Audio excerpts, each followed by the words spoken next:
नमस्कार दोस्तों, मैं अखिलेश कुमार स्वागत करता हूं आपका अपने YouTube चैनल मैथ और मस्ती में। दोस्तों, इस वीडियो में हम देखेंगे लूसेंट्स प्राथमिक अंकगणित का चैप्टर नंबर 13 मापन प्रणाली मेजरमेंट सिस्टम। और इससे पहले हम लोगों ने 12 चैप्टर तक का सोल्यूशन पूरा का पूरा कर दिया है, प्रत्येक क्वेश्चन का सोल्यूशन किया है। उसका प्लेलिस्ट भी मैंने बना दिया, चैप्टर वाइज भी प्लेलिस्ट बनाया और सबका लूसेंट्स प्राथमिक अंकगणित का जितना भी चैप्टर है उस सबका एक और प्लेलिस्ट बनाया जिसका नाम है ऑल लूसेंट्स प्राथमिक अंकगणित। गलती लिख दी है। प्राथमिक अंकगणित करके एक प्लेलिस्ट आपको दिखेगा। प्लेलिस्ट में जाइएगा तो वहाँ पे आपका टोटल चैप्टर का प्लेलिस्ट में टोटल चैप्टर का आपका सॉल्यूशन मिल जाएगा। और नहीं तो चैप्टर वाइज भी मैंने इसका प्लेलिस्ट बनाया है, तो आप प्लेलिस्ट में जाइएगा तो खुद ब खुद आपको पता चल जाएगा किस किस चैप्टर का प्लेलिस्ट बना हुआ है। और ऑल जिसमें लगा होगा एक और आपको दिखेगा ऑल विद्यासागर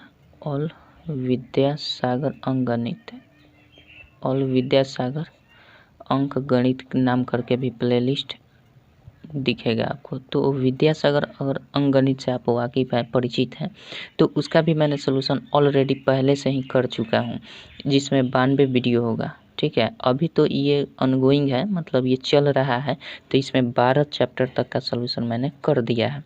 ये आज हम देखने वाले हैं 13वां चैप्टर, जो कि मापन प्रणाली मेजरमेंट सिस्टम है। ठीक है, तो मैं आशा करता हूँ कि इस प्लेलिस्ट में आप जाकर विद्यासागर अंकगणित का अगर बनाना चाहते हैं तो यहाँ से आप 92 वीडियो को देख सकते हैं, जिसमें पूरा विद्यासागर अंकगणित का सोल्यूशन आपको मिल जाएगा। और इसमें 12 चैप्टर तक तो कर ही दिया है। चलिए आज 13 नंबर चैप्टर देखते हैं, मेजरमेंट सिस्टम क्या कहता है। और आज इस वीडियो में हम बेसिक ही देखेंगे मेजरमेंट सिस्टम का, मतलब मापन प्रणाली का आज बेसिक देखने वाले हैं। तो चलिए देखते हैं। हालांकि ये मेजरमेंट सिस्टम जो है, मापन प्रणाली, जैसा कि आप ऊपर देख रहे हैं मेजरमेंट सिस्टम है दोस्तों, ये फिजिक्स में ज़्यादा उपयोग होता है। जैसा कि आपने अगर 9th पढ़ा होगा तो 9th क्लास में ही आपको मेजरमेंट पढ़ने को मिलता है। ठीक है, 9th क्लास में ही आपको देखने को मिलता है मेजरमेंट सिस्टम। जैसे कि मूल राशि जो होती है वो 7 होती है, ऐसी बताई जाती है। मूल राशियाँ मूल रूप से 7 ही होती है, जिसमें हम उन 7 मूल राशियों में से हम 3 ही राशियों का उपयोग करेंगे इस मैथमेटिक्स में।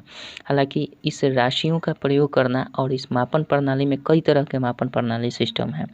जैसे कि हम अगर बात करें तो इसमें एफपीएस मात्रक सिस्टम, एफपीएस पद्धति हो जाता है, सीजीएस पद्धति हो जाता है, एमकेएस पद्धति, एसआई पद्धति, ये सब होता है। ठीक है, तो इसी पद्धति पर हम बात करेंगे। हालांकि ये एफपीएस, सीजीएस, एमकेएस और एसआई, ये जो मापन पद्धति है, ये बेहतर रूप से पढ़ना है हमें फिजिक्स में, जो कि 9th में या 11th में पढ़ना होता है। ठीक है, जैसा कि आप लोग जानते हैं, अगर पढ़े हैं, मतलब 9th क्लास अगर आप पढ़े होंगे तो आपको पता होगा, जिसमें उसमें हम विशेष तौर से पढ़ते थे क्या, उनके मात्रक राशि, मूल राशि, व्युत्पन्न राशि, आधारी राशि जिसको हम बोलते हैं, है ना। तो वो चीज़ हमें 9th में या 11th में पढ़ना होता है। लेकिन यहाँ पे हम केवल कन्वर्जन पढ़ेंगे, उन मात्रकों का कन्वर्जन केवल पढ़ेंगे कि हम किसी भी मात्रा को किसी भी मात्रा को हम एक यूनिट से दूसरे यूनिट में कैसे, एक यूनिट से कैसे दूसरे यूनिट में चेंज कर सकते हैं, तो वो चीज़ हम यहाँ पे देखने वाले हैं। तो चलिए पहले हम ये जान लेते हैं कि मापन प्रणाली का कितने प्रकार के हैं। मापन प्रणाली कुछ देख लेते हैं, मापन के कितने प्रणाली हैं। तो हालांकि यहाँ पे ये मापन के कितने प्रणाली है, यहाँ पे उतना उपयोग नहीं होगा, लेकिन फिर भी सिलेबस में दिया गया है तो हम आपको बता दें कि इसमें कितने तरह के मापन प्रणाली होते हैं। तो सबसे पहला मापन प्रणाली आ जाता है आपका एफपीएस प्रणाली। एफपीएस प्रणाली कह सकते हैं या एफपीएस मापन प्रणाली, जिसमें होता क्या है, इसमें हम 3 राशियों पर बात करेंगे, लंबाई, द्रव्यमान और समय। ठीक है, और इसके आधार पर हम इस थोड़ा सा शॉर्ट जानकारी ले लेते हैं कि एफपीएस प्रणाली में लंबाई का मात्रक होता है फुट। चलिए हिंदी में लिखते हैं फुट। और द्रव्यमान का एफपीएस मात्रक में, जहाँ से देखिए यहीं पे पता चल जाता है, एफ मतलब फुट, पी मतलब पाउंड और एस मतलब सेकेंड। तो फुट द्रव्यमान का मतलब पाउंड ठीक है, और समय का मतलब सेकंड होता है इसका, ठीक है, इस पद्धति में। हालांकि इसका कोई उपयोग नहीं है, इस चैप्टर के लिए बोल रहे हैं हम स्पेशली। उसके बाद आ जाता है हमारा सीजीएस प्रणाली, सीजीएस प्रणाली। तो हम इसमें क्या देखते हैं, सी का मतलब सेंटीमीटर, लंबाई का मात्रक इसमें क्या हो जाएगा, सेंटीमीटर, लंबाई का मात्रक इसमें सेंटीमीटर हो जाता है। और जी से द्रव्यमान का मात्रक ग्राम हो जाता है, जी मतलब ग्राम।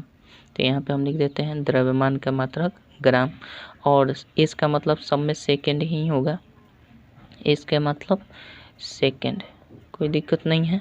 तो ये चीज़ होता है। उसके बाद सीजीएस के बाद आपका आ जाता है एमकेएस प्रणाली या पद्धति, एमकेएस प्रणाली या पद्धति। इसमें क्या होता है, ये एम से हो जाता है आपका मीटर, एम से हो जाता है मीटर जो कि लंबाई का, द्रव्यमान के से किलोग्राम, के से किलोग्राम, ठीक है, के से किलोग्राम। और उसके बाद एस से सेकंड, सब में एस का मतलब सेकंड हो जाता है, ठीक है। और इसी एमकेएस पद्धति को इंटरनेशनल लेवल पर हमने कर दिया है क्या, इसी को हम बोलते हैं एसआई यूनिट इसी को एसआई यूनिट भी बोलते हैं इंटरनेशनल लेवल पर। तो इस प्रणाली में भी, एसआई प्रणाली में भी सेम रहता है, मीटर होता है लंबाई का मात्रक, और द्रव्यमान का मतलब किलोग्राम ही रह जाता है, इसका मात्रक किलोग्राम ही हो जाता है। और आपका सेकंड, इसमें भी सेकंड हो जाता है। मतलब इसी प्रणाली को हम एसआई प्रणाली भी कहते हैं, एसआई सिस्टम, ठीक है। तो इसमें कोई बड़ी बात नहीं है। चलिए, आशा करता हूँ ये जो जानते होंगे आप समझते होंगे। हालांकि यहाँ पे बात मूल जो चैप्टर में प्रयोग होने वाला है, मूल चीज़ ये नहीं है। मूल चीज़ आपका कन्वर्जन है कि आप कन्वर्जन कैसे करेंगे, ठीक है।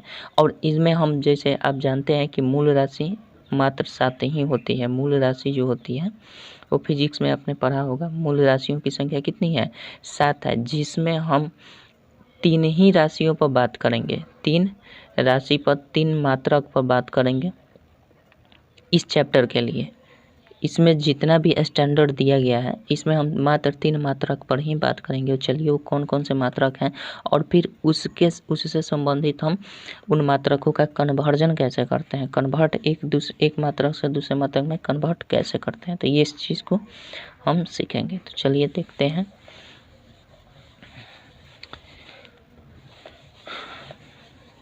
आशा करते हैं ये सब आप बेसिक चीज़ है, नहीं तो 9th का जो फिजिक्स आता है उसको पढ़िएगा तो आपका मतलब मात्रक समझ में आ जाएगा, मूल मात्रक, व्युत्पन्न मात्रक, है ना, ये सब आपको देखने को मिलेगा। लेकिन इस चैप्टर में इसका जो स्टैंडर्ड है इस चैप्टर का, उसी स्टैंडर्ड के मुताबिक मैं बताने वाला हूँ।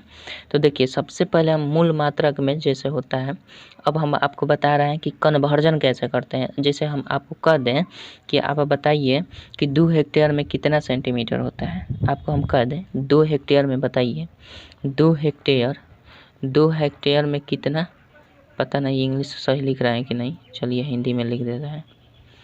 2 हेक्टेयर में कितना मीटर होता है, अगर हम आपसे पूछ दें तो आप सोचेंगे कि हमें तो याद ही नहीं है, कैसे करें। आपसे पूछ दें कि 6 मिलीमीटर में कितना मीटर होता है, तो आप क्या करेंगे, पता नहीं है। हाँ, ये तो आप जनरल जानते हैं कि 1 मीटर में 100 सेंटीमीटर होता है, ये मतलब हर कोई जानता है, ये बेसिक मूल चीज़ होता है कि 1 मीटर में 100 सेंटीमीटर होता है, ये भी लोग जानते हैं। 1 किलोग्राम बराबर 1000 ग्राम होता है, ये मतलब जनरली चूँकि व्यवहारिक रूप में हम जानते हैं कि इसका प्रयोग होता है, तो ये चीज़ याद रहती है। लेकिन हम आपसे पूछ दें कि आप बताइए कि 7 डेका मीटर में कितना मीटर होगा, ये बताइए। अगर उदाहरण के तौर पर हम आपसे पूछे तो फिर यहाँ पे आप कन्फ्यूजन हो रहा है, आपको कहाँ कहाँ आप याद रखेंगे, है ना। तो इस चीज़ को हम डायरेक्टली याद न करने के बजाय हम आपको एक ट्रिक बता रहे हैं, जिसको फॉलो करेंगे तो आपका पूरा का पूरा सॉल्यूशन होगा। और ये ट्रिक जो मैं बताने जा रहा हूँ, ये बिल्कुल आपके पूरे चैप्टर पर में लागू होगा। और इस चीज़ को आप ध्यान में रखेंगे तो आपका चैप्टर आसान हो जाएगा, वरना बहुत ही डिफ़िकल्ट लगेगा आपको, ठीक है। तो घबराना नहीं है, डरना नहीं है, लड़ना है, ठीक है। अब चलिए हम आपको कन्वर्जन बता रहे हैं किस तरह से कन्वर्जन। तो हम जानते हैं मूल मात्रक, चूँकि अभी हमने आपको बोला है कि मूल मात्रक 3 ही पर हम बात करेंगे, और वो मूल मात्रक कौन कौन से होंगे। पहला तो हो जाएगा मीटर, ठीक है, पहला मीटर होगा। उसके बाद हम ले लेंगे लीटर, मीटर, लीटर और ग्राम, ठीक है, मीटर, लीटर और ग्राम हम लेकर चलते हैं। और इस मूल मात्रक से हम आपको कन्वर्ट करके दिखाएंगे क्या। देखिए, इसके पहले, मीटर के पहले हम लगा लें अगर डेका, ये एक पैटर्न होता है जिसे आपको फॉलो करना पड़ेगा, ठीक है। डेका, इसके पहले हम हेक्टो रखते हैं, हेक्टो रख लेंगे, ठीक है। इसके पहले हम किलो रखेंगे, इसके पहले किलो रख देंगे। इसके पहले हम मीरिया रखेंगे, इसके पहले क्या रखेंगे, मीरिया रखेंगे, कोई दिक्कत नहीं है। फिर उसके बाद यहाँ से हम डेसी रखेंगे, उसके बाद सेंटी, उसके बाद सेंटी रखेंगे, उसके बाद मिली रखेंगे, ठीक है। अब आपको बिल्कुल आसान हो जाएगा। ये पैटर्न अगर आप याद रखते हैं तो इस चैप्टर के लिए बिल्कुल आपका आसान हो जाएगा। अब इससे संबंध हम कैसे बनाएंगे, और देखिए बाएं से जब दाएं जाइएगा तो हमेशा प्रत्येक एक दूसरे के 10 गुना होता है, बाएं से दाएं जाइएगा तो प्रत्येक एक दूसरे का 10 गुना होता है, और दाएं से बाएं आइएगा तो प्रत्येक 10 भाग होता है, मतलब प्रत्येक में 10 से भाग देना पड़ेगा जितने स्थान पर आइएगा। तो इस चीज़ को हम बता रहे हैं, आपको समझ में आएगा, घबराइएगा मत। अब देखिए, हमने बताया आपको ये प्रत्येक 10 गुना होता है, तो ये किस तरह से हम संबंध इसका जोड़ेंगे। तो हम यूँ कर सकते हैं कि देखिए, पहले एक चीज़ और जान लीजिए कि इन सब को जो कि आपको दिख रहे हैं मीटर के पहले, ये मूल मात्रा के पहले जितने भी आए हुए हैं पद, मीरिया, किलो, हेक्टो, डेका, जितने भी मात्रक हैं, इन सब को इस मूल मात्रक का अपवर्त्य मात्रक बोलते हैं। क्या, अपवर्त्य मात्रक बोलते हैं। घबराइएगा मत, ठीक है, बहुत आसान हो जाएगा आपके लिए, हम बता रहे हैं। घबरा जाइएगा तो फिर दिक्कत हो जाएगी। और इसके बाद वाला जो मीटर, लीटर, ग्राम, जो मूल मात्रक है, ये तीनों, इनके बाद वाला जितना भी मात्रक आता है इसको हम बोलते हैं इन सब का उपमात्रक बोलते हैं, ठीक है। तो इस चीज़ को आप ध्यान में रखिएगा। हालांकि अपवर्त्य मात्रक, उपमात्रक, ये अलग बात है, कन्वर्जन में इसका कोई महत्व नहीं है, लेकिन इसे कहा क्या जाता है ये चीज़ ध्यान रखना है। तो इन मूल मात्रक का ये सब क्या है, अपवर्त्य मात्रक। और अपवर्त्य मात्रक जब भी कहें तो आप समझ लीजिए कि मूल मात्रक से बाएं साइड रहेगा, ठीक है। एक ट्रिक हम बता रहे हैं आपको याद करने के लिए।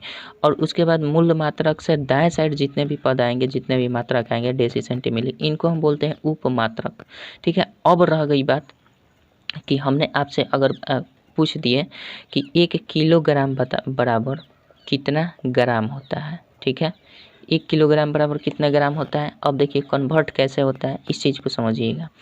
हम आपसे पूछ दिए कि 1 मीटर में कितना सेंटीमीटर होता है, ये बताइए। 1 मीटर में कितना सेंटीमीटर हो, ये बताना है, ठीक है। हमने आपसे पूछ दिया, जैसे शुरू में ही पूछे थे कि 2 हेक्टेयर में कितना सेंटीमीटर होता है, ये शुरू में आपसे पूछा था। अब देखिए इसको हम कन्वर्ट कैसे करते हैं इस पैटर्न के अनुसार। 1 किलोग्राम में हमें ग्राम जाना है, तो सबसे पहले हमने आपको बताया है कि बाएं से जब भी दाएं जाइएगा तो 10 गुना बढ़ते जाएगा, बाएं से दाएं जाइएगा तो 10 गुना बढ़ेगा, और दाएं से बाएं आइएगा तो सब में भाग होगा, यानी हम इसको ऐसे भी भाग से दर्शा सकते हैं, इसको गुना से दर्शा सकते हैं, ठीक है। अब इसको हम कन्वर्ट कैसे करेंगे, हमें जाना है 1 किलोग्राम से ग्राम में। किलोग्राम पहले देख लेते हैं कहाँ है, किलो यहाँ पे है, तो किलो का संबंध हमें किससे लेना है, ये ग्राम से, ठीक है। किलो का संबंध ग्राम, और इस ग्राम से कहाँ जाना है, हमें जाना है किलोग्राम से ग्राम में।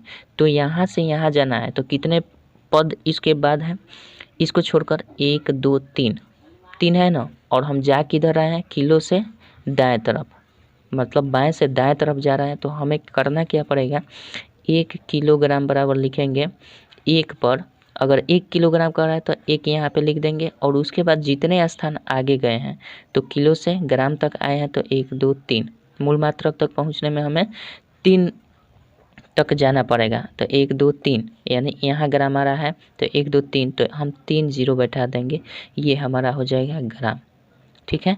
और इसी चीज़ को अगर हम इस ट्रिक से फॉलो करते हैं तो हमें अगर पूछ दे कि बताइए कि 1 ग्राम में कितना किलोग्राम होगा, अगर पूछ दिया जाए, 1 सेकंड रुकिए, अगर आपसे पूछ दिया जाए कि 1 ग्राम में कितना किलोग्राम होगा तो आप कैसे करेंगे?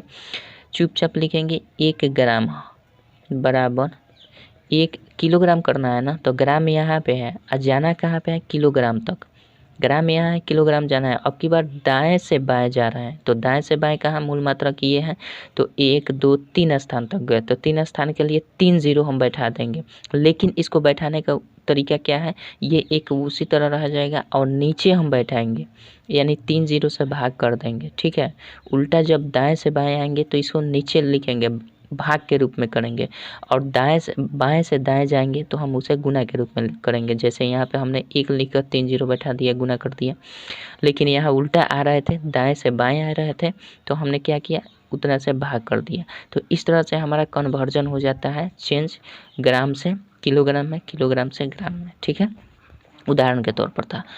चलिए अब हम बात करते हैं 1 मीटर में कितना सेंटीमीटर होता है। तो 1 मीटर में हम लिख देते हैं कितना सेंटीमीटर। तो मीटर से हमें सेंटीमीटर में जाना है ना, तो मीटर यहाँ पे रहा और हम यहाँ से सेंटीमीटर ढूंढेंगे कि कहाँ है इस लाइन में। तो 1 2 दूसरे स्थान पर है, तो इसके लिए 10, इसके लिए 10, तो 10 गुना 10 मतलब ये क्या हो जाएगा? 100 सेंटीमीटर हो जाएगा। यहाँ से यहाँ तक 2 स्थान तक है, इसको छोड़कर 2 स्थान 1 2 2 स्थान तक है, तो हमारा 100 सेंटीमीटर हो जाएगा। 2 स्थान के लिए 2 0 बैठा देंगे तो हमारा 100 सेंटीमीटर हो जाएगा। और इसी को अगर हम कहें कि 1 सेंटीमीटर में कितना मीटर होगा, 1 सेंटीमीटर में कितना मीटर होगा, तो आप क्या करेंगे? सेंटीमीटर यहाँ है और जाना किधर है? मीटर तक। तो हमें यहाँ से यहाँ जाना है। अब की बार दिशा चेंज हो गया, दाएं से बाएं जा रहा है, तो कितने स्थान जा रहा है? सेंटीमीटर को छोड़ देंगे, 1 2 2 स्थान तक जा रहा है, तो 2 स्थान से हम भाग कर देंगे, तो ये जो 1 है 1 रहेगा, और बटा 2 स्थान बाएं जा रहे हैं, तो 2 स्थान बाएं के लिए 100 से भाग कर देंगे। ध्यान रखना है कि जब भी हम दाएं से बाएं जा रहे हैं तो हमें भाग करना है, जितने स्थान जाएंगे उतना 0 बैठाकर हम भाग कर देंगे, लेकिन बाएं से दाएं जाएंगे तो उतना स्थान 0 देकर हम गुना कर देते हैं। ठीक है, समझ गए? आशा करता हूँ समझ गए। अब आपको यहाँ पे कह रहा है कि 2 हेक्टेयर में कितना सेंटीमीटर होगा। आपको यहाँ पे कह रहा है कि 2 हेक्टेयर में कितना सेंटीमीटर, हेक्टोमीटर होगा, 2 हेक्टेयर नहीं, इसको हेक्टोमीटर समझिएगा। हेक्टोमीटर बराबर कितना सेंटीमीटर। अगर बोल दिया हूँ गलती से हेक्टेयर तो इसको माफ़ कीजिएगा, हेक्टेयर नहीं होगा, हेक्टोमीटर। चूँकि हमें हेक्टो से हेक्टोमीटर बनाना है, इससे रिलेट करके बनाना है। तो 2 हेक्टोमीटर में हमारा कितना सेंटीमीटर, तो हेक्टोमीटर से सेंटीमीटर तक पहुंचना है। तो देखिए कहाँ से जा रहा है? बाएं से जा रहा है, कहाँ तक? दाएं तक। बाएं से दाएं जा रहा है, तो 1 2 3 4, चौथे स्थान पर सेंटीमीटर जाना है, सेंटीमीटर में बताएं, तो चौथे स्थान पर जाना है। तो 2 हेक्टेयर मतलब हम लिख सकते हैं 2 हेक्टेयर में 2 गुना कितने स्थान गए हैं? 1 2 3 4, 4 स्थान गए हैं, तो 4 0 बैठा देंगे। क्यों? और गुना के रूप में बैठाएंगे, क्यों? क्योंकि हम जा रहे हैं किधर? 1 सेकंड, थोड़ा लाइट बढ़ा दें। हम जा रहे हैं किधर? हम जा रहे हैं आपका 1 2 3 4, 4 स्थान तक दाएं तरफ जा रहा है। तो जब भी दाएं जाएंगे, बाएं से दाएं जाएंगे तो गुना के रूप में कर देते हैं। तो ये हमारा हो जाएगा 2 हेक्टोमीटर में 20,000 आपका सेंटीमीटर हो जाएगा। 2 हेक्टोमीटर में 20,000 सेंटीमीटर। 1 2 3 4, कोई दिक्कत नहीं है, आशा करता हूँ समझ गए होंगे। तो इस तरह से हम यूनिट का कन्वर्जन करते हैं। अब इसका प्रयोग हम करने वाले हैं किस में? चैप्टर जब सॉल्यूशन करेंगे तो इसका प्रयोग हम करेंगे। और इसके लिए मैंने एक आपको हिंट के लिए आपको हमने बना दिया है। देखिए ये कन्वर्जन मात्रक सेम वही चीज़ है जिसको समझाने के लिए आपको हम रखे हैं कि जहाँ भी कन्फ्यूजन आपको हो रहा है वहाँ पे हम इसको दिखा देंगे, आपका कन्फ्यूजन दूर हो जाएगा। ठीक है, एक काम करते हैं, इसको हम मिटा कर दिखाते हैं आपको। इसको मिटा देते हैं, उसके बाद दिखाते हैं इसका प्रयोग कैसे करना है। सो देखिए ये रहा हमारा ये देखिए सेम वही चीज़ है जो अभी मैंने आपको बोर्ड पर लिख कर बताया। ये हम इसलिए रखे हैं कि आपको भी दिक्कत ना हो और मुझे भी दिक्कत ना हो। जब कहीं भी आपको मतलब प्रूफ करना हो कि देखिए इसका यूनिट कैसे हम कन्वर्ट किए, तो हम आपको इसी के माध्यम से बार बार लिख कर दिखाना तो ना पड़ेगा। तो इसी के माध्यम से हम आपको बता देंगे कि हाँ देखिए कहाँ से कहाँ जाना है और कितना जीरो बैठाना है। अगर इधर से इधर जा रहे हैं तो हमें गुना के रूप में लिखना पड़ेगा, और इधर से इधर आ रहे हैं तो हमें भाग के रूप में करना पड़ेगा। ठीक है, जैसे यहाँ पे हमने भाग दे दिया, जितने स्थान पर रहेगा तो उतना जीरो बैठाकर भाग कर देंगे। इधर जितने स्थान पर इधर रिप्लेस होंगे जाएंगे उतने स्थान पर हम जीरो उतना ही बैठाकर गुना कर देंगे। ठीक है, तो ये चीज़ आप समझ जाएंगे कब, जब हम चैप्टर वाइज इसका सलूशन कर देंगे और इसी के हेल्प से करेंगे, तब आपको समझ में आएगा कि हाँ ये बहुत ही काम की चीज़ है।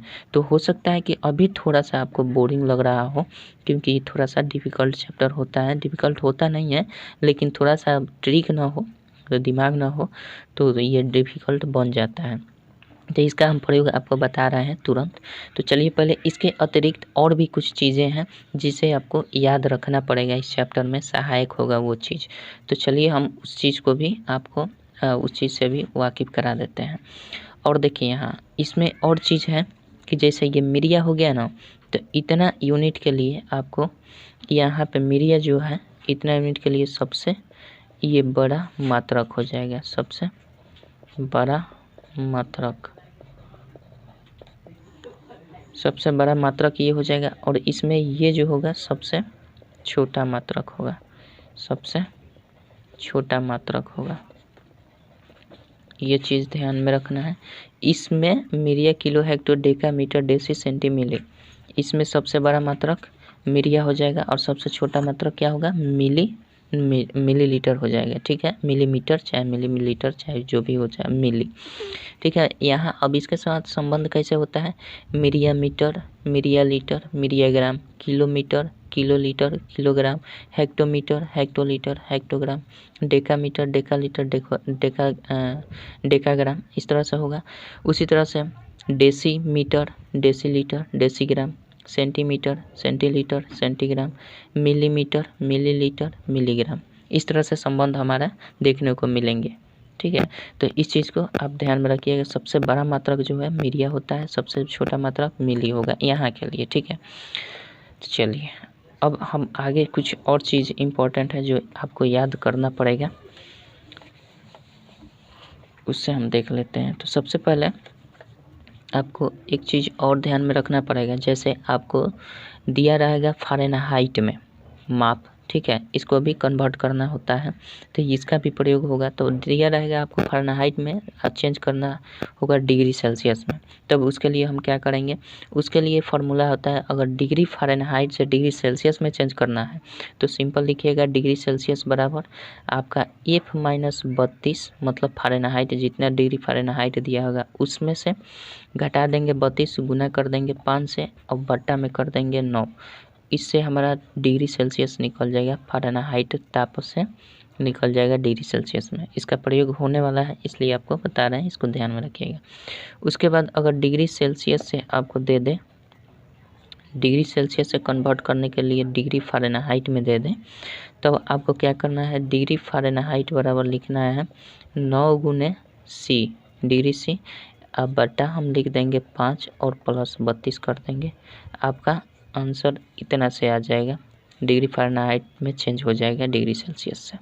ठीक है, तो इस फार्मूला का भी आप ध्यान में रखिएगा, ये दो फार्मूला इसके संबंध में। और भी कुछ चीज़ें हैं जो कि आपको हम बता दें, इसको मिटा देते हैं, इसे भी ध्यान में रखना होगा। और साथ ही साथ कुछ ऐसे भी कंसेप्ट्स हैं जो आपको क्वेश्चन के साथ ही बताएंगे हम, तो आप चैप्टर को भी देखिएगा तो वहाँ पर भी कुछ कुछ कंसेप्ट वहाँ से भी हो जाएगा।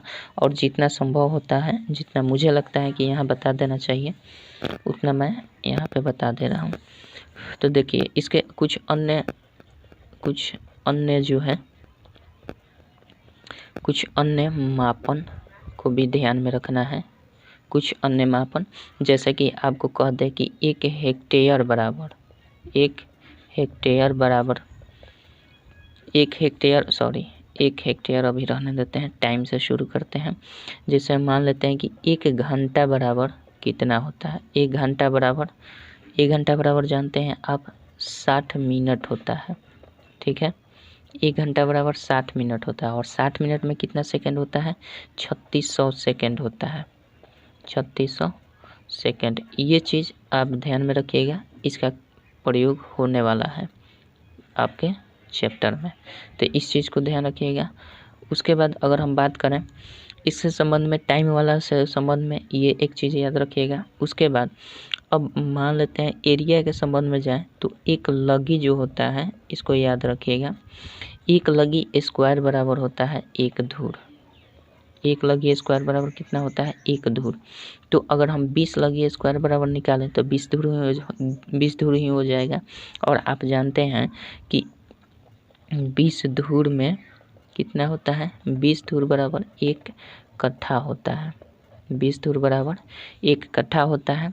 इसके साथ साथ 1 एकड़ बराबर कितना कट्ठा होता है, 1 एकड़ में, ये तो आप जानते होंगे, 1 एकड़ में 32 कट्ठा होता है। हाँ, अगर और भी कुछ जानकारी मतलब इससे संबंधित और विस्तृत रूप में देखना चाहते हैं तो विद्यासागर अंकगणित का जो प्लेलिस्ट मैंने बनाया है उसमें भी मेजरमेंट सिस्टम का, यूनिट ऑफ मेजरमेंट सिस्टम मतलब चैप्टर का सलूशन किया, वहाँ पर भी मैंने बेसिक बहुत अच्छे तरीके से बताया हूँ, तो उसका भी देख लीजिएगा मेजरमेंट सिस्टम वाला चैप्टर, तो आपका बहुत झकास हो जाएगा, मतलब हर चीज़ आपको समझ में आएगा।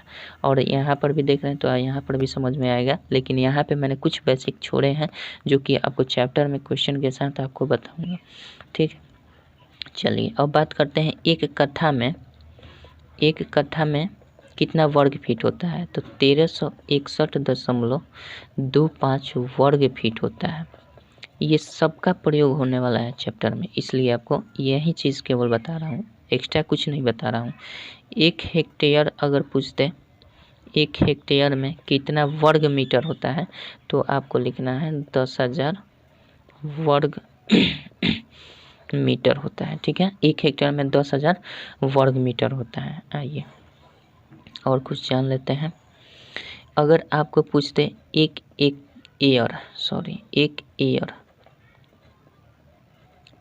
एयर बराबर कितना हेक्टेयर होता है, तो 1 एयर में 1/100 हेक्टेयर होता है, ठीक है। 1/100 हेक्टेयर होता है। 1 एयर में कितना हेक्टेयर, 1/100 हेक्टेयर, या इसको यूँ कह सकते हैं कि 100 हेक्टेयर बराबर 1 एयर, ठीक है।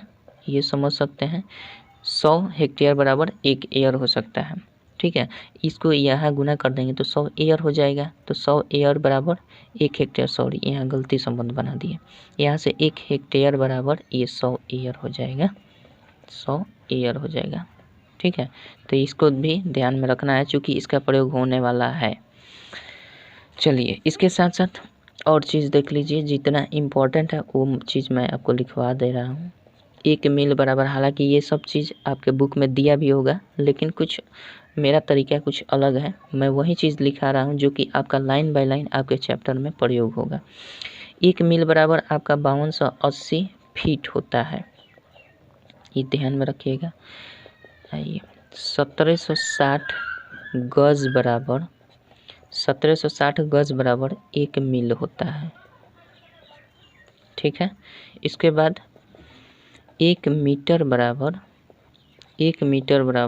39.37 इंच होता है। इसका भी प्रयोग आपको देखने को मिलेगा चैप्टर में आपका, ठीक है। अगर कहीं कहीं आपको आ जाए कि 1 एयर बराबर बताइए, 1 एयर बराबर कितना वर्ग मीटर होता है, तो 1 एयर में 100 वर्ग मीटर होता है या 100 मीटर स्क्वायर होता है, ठीक है। अगर इसी को और पूछ दिया जाए कि 1 एयर में कितना सेंटीमीटर स्क्वायर होता है, तो 10 लाख सेंटीमीटर, कितना हुआ, 2 2 4 2 6, 10 लाख सेंटीमीटर स्क्वायर होता है, ठीक है। तो ये चीज़ आपको ध्यान में रखना ही रखना होगा, उसके बाद ही कुछ होने वाला है इस चैप्टर में, वरना पहले ही आपको दिक्कत होने लगेगी। हो गया, आशा करता हूँ ये चीज़ समझ गए होंगे। अब देखिए इसके साथ साथ भी और कुछ है। अब बेसिक चूँकि वीडियो है बेसिक वाला, तो इसमें हम थोड़ा सा और चीज़ बता दे रहे हैं, तो ये चीज़ याद रखिएगा। और बेटर जानना चाहते हैं इन और यूनिट के बारे में, तो आप विद्यासागर अंकगणित का जो मापन प्रणाली है, यूनिट ऑफ मेजरमेंट सिस्टम, उस चैप्टर को देख लीजिएगा, आपको और बेहतर समझ में आएगा। इसमें तो पूरा यूनिट नहीं लिखे हैं, जितना आपके चैप्टर में प्रयोग होने वाला है उतना ही लिखे हैं, उतना ही बताए हैं। चलिए, और भी कुछ यूनिट हैं और भी कुछ मापन हैं, उसको भी आप याद रखिएगा। जैसे आपको बताया जाता है कुछ अन्य